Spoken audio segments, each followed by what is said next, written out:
Bem, pessoal, vamos dar sequência aqui. Vou falar agora sobre os riscos ambientais, né, dando sequência da aula anterior. Ok? Temos aqui necessidade de entender essa classificação porque vai ser muito pertinente, né, para a atividade de vocês na área de mecânica, né? Vocês, como tecnomecânicos, vocês vão ver que esse conhecimento dos riscos no local de trabalho vai ser muito importante, né, porque vocês vão ter situações onde vocês precisam identificar quais tipos de riscos tem na atividade que você está executando, né? Então, essa classificação, que ela é, né, uniforme, vocês vão encontrar lá muito em APRs, em mapa de risco, né? Então, vocês vão ter que se familiarizar com essas classificações aqui, certo? Nós até comentamos um pouco disso em sala de aula, né? Mas aqui tem uma classificação também, tem uma portaria de 94, né, que ela traz aqui, que é muito importante para a gente poder estar trabalhando no nosso dia a dia os riscos. Então, na primeira coluna que vocês estão vendo aqui, pelas cores nós podemos identificar, né, os grupos, ok? Então vamos lá. O primeiro grupo aqui, que é o grupo verde, é risco físico. Grupo 2 vermelho, riscos químicos. Grupo 3 marrom, né, risco biológico. Grupo 4 amarelo, risco ergonômico. Grupo 5 azul, risco de acidente. Né? Esse aqui também, às vezes, o pessoal encontra como risco mecânico, né? Mas usa mais risco de acidente mesmo, tá certo? Então, pessoal, quando a gente fala de risco físico, né, a gente está trabalhando justamente com essas energias, né, que podem causar vários tipos de acidentes. Né? Igual, por exemplo, aqui, ó, temos o ruído, né, que o ruído é um dos campeões aí de risco encontrados nas atividades, principalmente na área mecânica, né?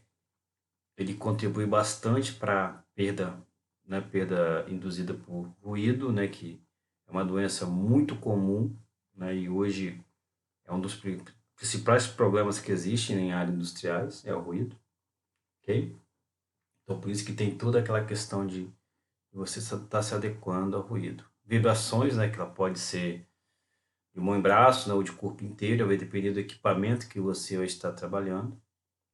As radiações ionizantes, né, que são as radiações que podem gerar problemas seríssimos à saúde, né, porque ela pode interferir na sua no seu DNA, né, alguma coisa relacionada com as células, né, então quer dizer, é muito problemático isso, né. Temos as radiações não ionizantes, não tão severas como ionizantes, mas também pode ocasionar problemas sérios também.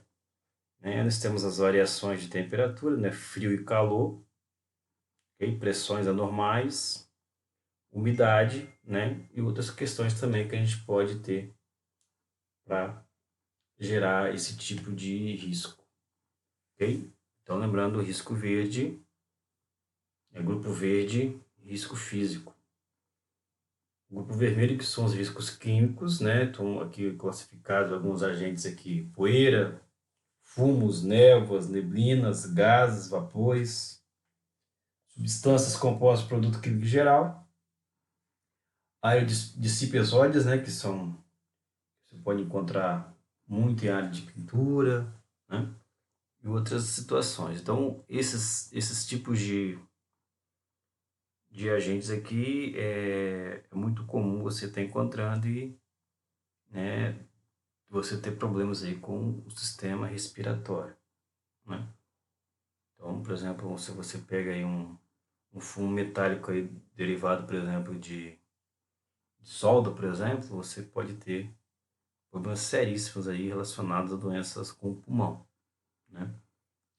Então, por isso é muito importante você verificar. Né? E hoje em dia, se falando tanto de pandemia, né, a gente pode observar que como que é importante o uso, né, correto dos EPIs aí. Aí nós temos aí o grupo marrom, que são os riscos biológicos, né, que está muito relacionado com onde você tem, por exemplo, uma parte de higiene, né, de limpeza, vírus, bactérias, protozoários, fungos, parasitas, bacilos, os prions, né, que aqui embaixo, ó, tá vendo? Tem um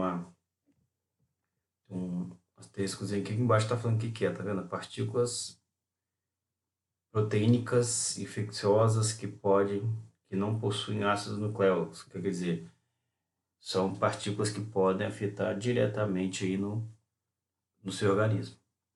Então, a gente conhece, né, vários tipos desses agentes aí. Então, classificados também insetos nocivos, animais peçonhentos, que podem gerar algum tipo de reação no organismo aí, né, tipo de envenenamento, alguma coisa nesse sentido.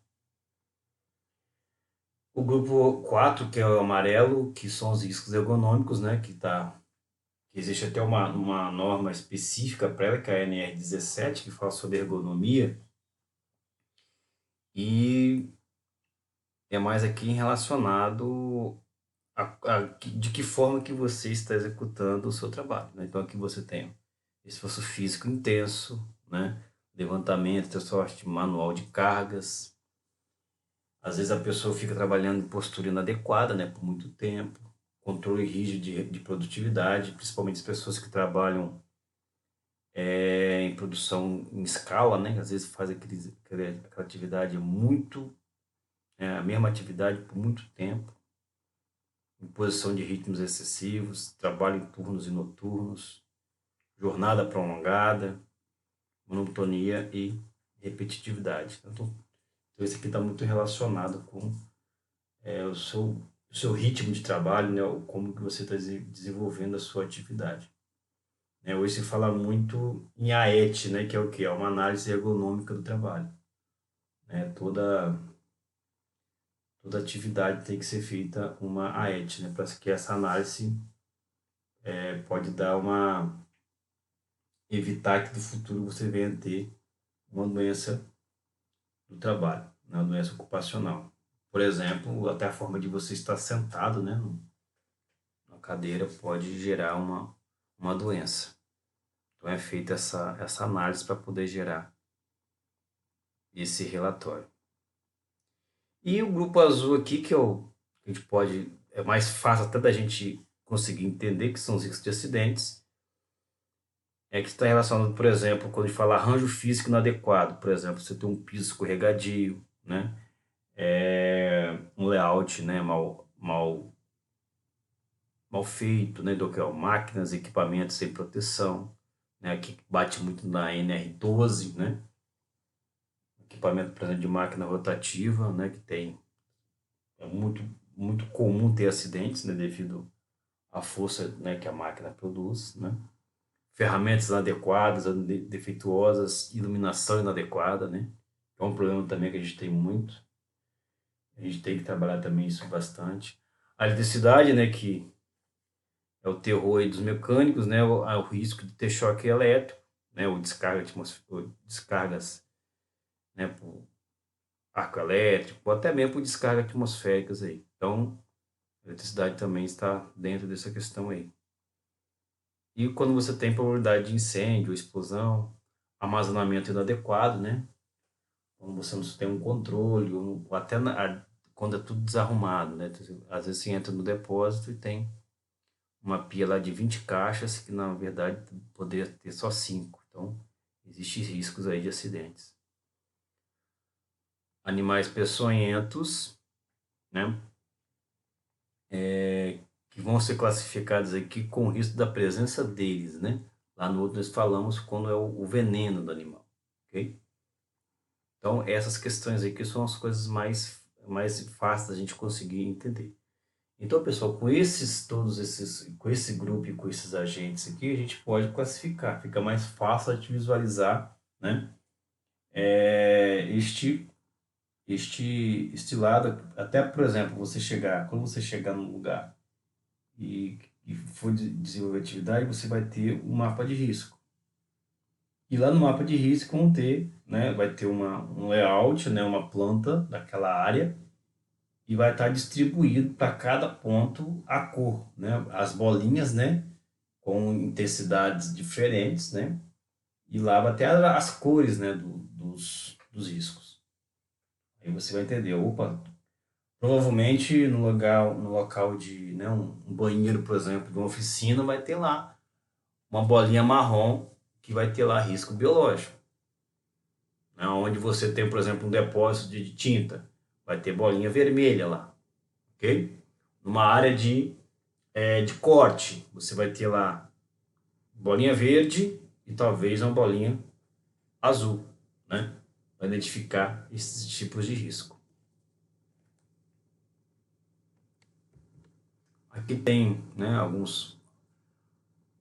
uma forma de você poder identificar melhor também os riscos, né, que nós acabamos de falar, certo? Então aqui é só para a gente poder entender esses grupos, né, e poder se familiarizar com eles, porque mais para frente vai ter mais aplicação para eles, ok?